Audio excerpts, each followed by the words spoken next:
Assalomu alaykum, hurmatli yurtdoshlar. Men Buxoro shahridagi 5-umumta'lim maktabi direktori Hojiyeva Nargiza Ulug'bekovna barchangizni yaqinlashib kelayotgan O'zbekiston Respublikasi davlat bayrog'i qabul qilinganligining 34 yilligi bilan chin qalbimdan tabriklayman. O'zbekiston mustaqillikka erishgach, o'z milliy davlat ramzlarini qabul qildi. 1991-yil 18-noyabr ham mamlakatimiz milliy ramzlaridan biri davlat bayrog'i qabul qilingan kun sifatida tarixda muhrlanib qoldi. Mana 34 yildirki, mustaqil O'zbekistonimiz dunyo hamjamiyatining teng huquqli bir a'zosi sifatida butun dunyoga tanilmoqda. Bayrog'imiz Birlashgan Millatlar Tashkiloti bosh qarorgohi oldida mamlakatimizning kuch-qudratini namoyon etib hilpirab turibdi. Zero O'zbekiston Respublikasining davlat bayrog'i O'zbekiston Respublikasi davlat suverenitetining ramzidir.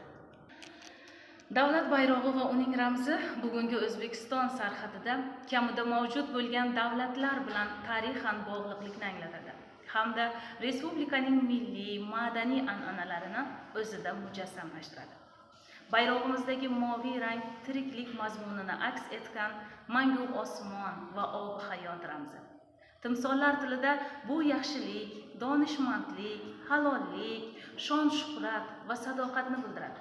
Binobarin Amir Temur davlati bayrog'ining rangi ham moviy rangda edi. Oq rang esa muqaddas tinchlik ramzi bo'lib, u kun charog'onligi va koinot yoritqichlari bilan uyg'unlashib ketadi.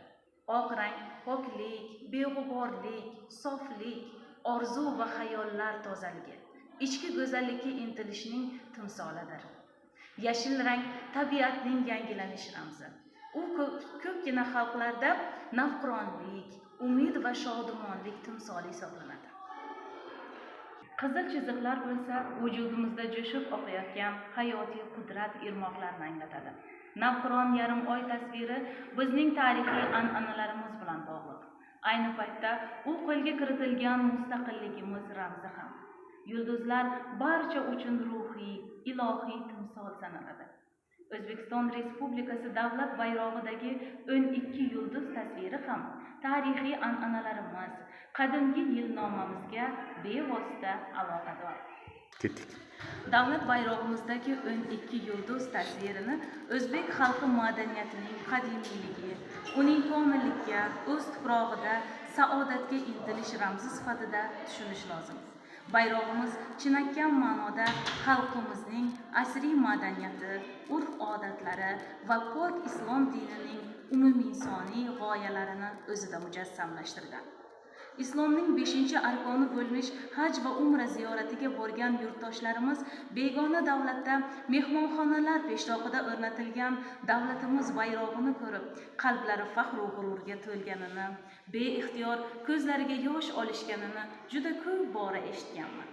Yaqinda bo'lib o'tgan Olimpiya o'yinlarida yurtdoshlarimizning mislsiz g'alabalaridan bir quvongan bo'lsam, bayrog'imizning jahon arenalarida yuqori ko'tarilganini ko'rib, yana bir bor suyundim. Xuddi o'zim g'olib bo'lgandek qalbim iftixorga to'ldi, ko'zimda yosh yiltiradi.